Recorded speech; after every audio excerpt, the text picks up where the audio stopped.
Shalom to all lovers of the Jewish nation, the land of Israel, the God of Israel, and His Torah. Today we will be learning from the book of Rabbi Eliezer Melamed, Pninei Halacha, the nation and the land. Chapter 1, the mitzvah to settle the land of Israel. Section 1, settling the land, a national mitzvah. The Torah commandment to settle the land of Israel is comprised of two components, a general mitzvah and a personal one. The general mitzvah is incumbent on Klal Yisrael, that is, the entire congregation of Israel, past, present, and future, and demands that the Jewish nation as a whole conquer and settle Eretz Yisrael. The personal mitzvah obligates every Jew to live in the land of Israel and to take part in its settlement. Initially, we will deal with the first component, the commandment incumbent upon the entire nation to conquer, govern over, and dwell in the land. Concerning this, the Ramban Nachmanides wrote, "We were commanded to take possession of the land which the Almighty, blessed be He, gave to our forefathers, to Abraham, to Yitzchak, and to Yaakov, and to not abandon it to other nations, or to leave it desolate. As He said to them, you shall dispossess the inhabitants of the land, and dwell in it, for I have given the land to you to possess it, and He said further, to inherit the land which I swore to your forefathers. Behold, we are commanded with the conquest of the land in every generation." If we examine precisely the Ramban's words, we find that there are two aspects in the general mitzvah of settling the land. First, Eretz Yisrael must be under sovereign Jewish rule and not under the rule of foreign nations. However, by merely conquering the land, the mitzvah is still not complete.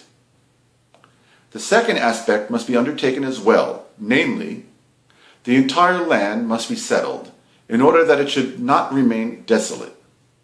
Clearly, the building of houses and cities in selected parts of the land is not sufficient, since by doing so, certain areas of land will still remain barren.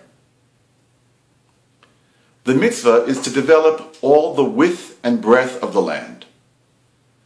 As long as there are parts of Eretz Yisrael that remain desolate, it is still incumbent upon us to plant more trees and build more houses.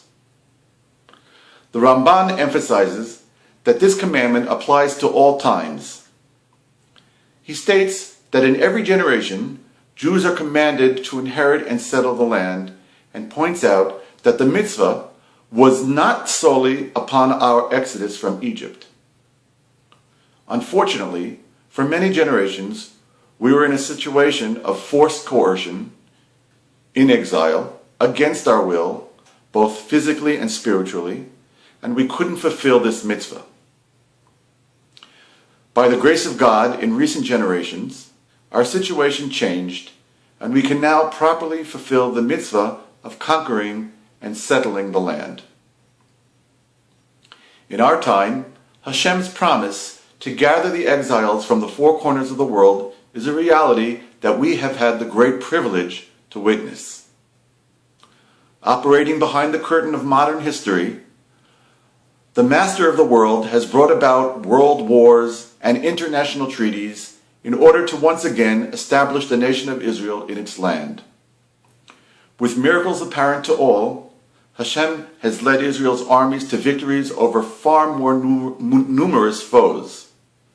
He has rebuilt Jerusalem, the holy city, and Jewish communities all over the country, repopulated the biblical hillsides of Judea and Samaria with His children, and re-established Israel as the Torah center of world Jewry.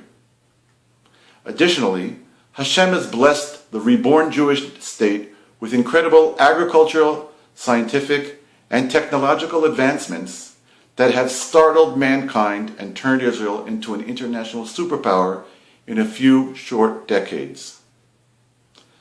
Notwithstanding all of these obvious signs of redemption, not all of our brothers have heeded the call and returned to our land, and there are still those who maintain that the mitzvah to live in the land of Israel does not apply in our time.